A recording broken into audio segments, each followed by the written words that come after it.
mag-unboxing po tayo sa video na to. And then guys, syempre makakapag-download tayo ng kanilang application sa Googly Play Store.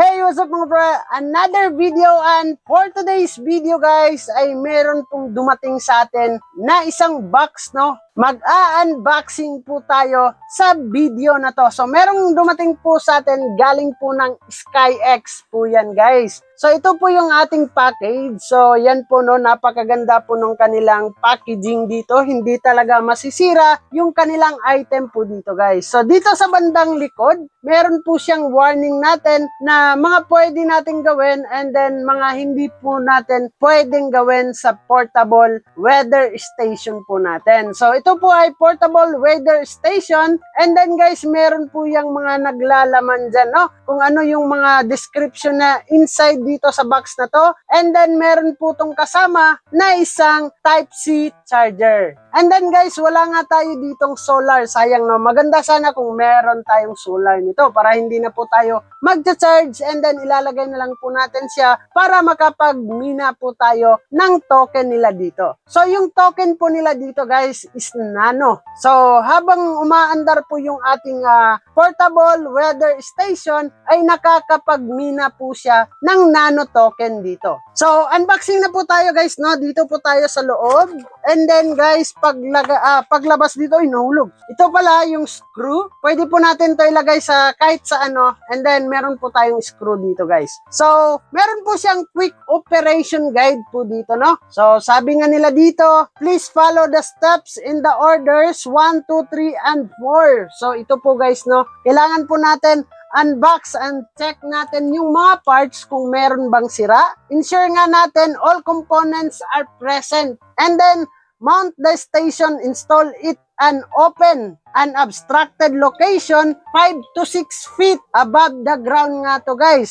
And then, download po tayo ng application nila. Siyempre guys, madadownload po natin sa Play Store po yung application nila dito. And then guys, pwede po tayong mag-scan na lang dito sa kanilang QR code para madali po nating ma-download yung kanilang application. And then, set up lang po natin sa ating mga Wi-Fi via BLE. Ano kaya yung BLE? Bluetooth kaya yan? Or ano man yan guys, no? I-charge po natin yung weather station po natin first, and use the app to connect via Bluetooth nga daw dito. Set up the Wi-Fi connection para makapag-connect po tayo sa ating weather station at saka sa ating application inside sa ating cellphone guys.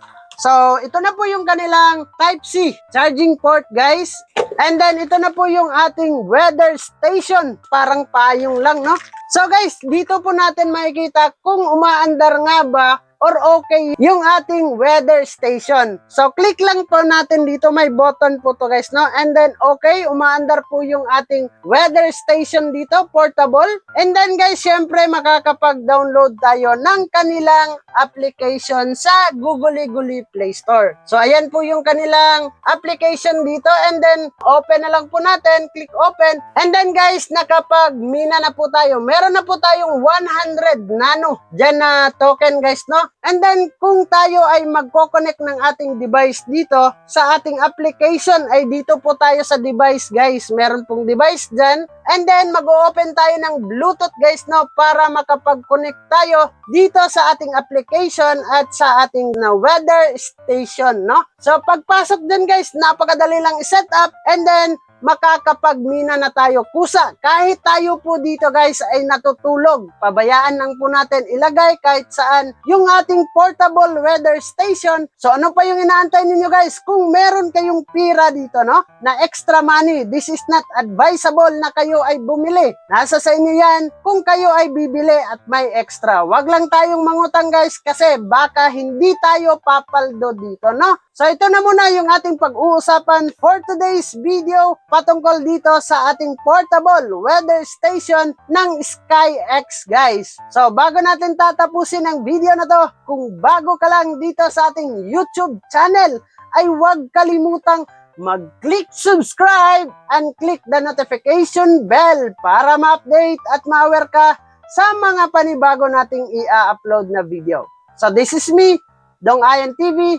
Mag-ingat tayong lahat and bye-bye! Barangay, samahang masaya, ano pang hinihintay? Kung online games ang iyong gusto, dito ka sa guild ko, solid to. Sa aming community na puro makulit, mga hari ng trash talk pero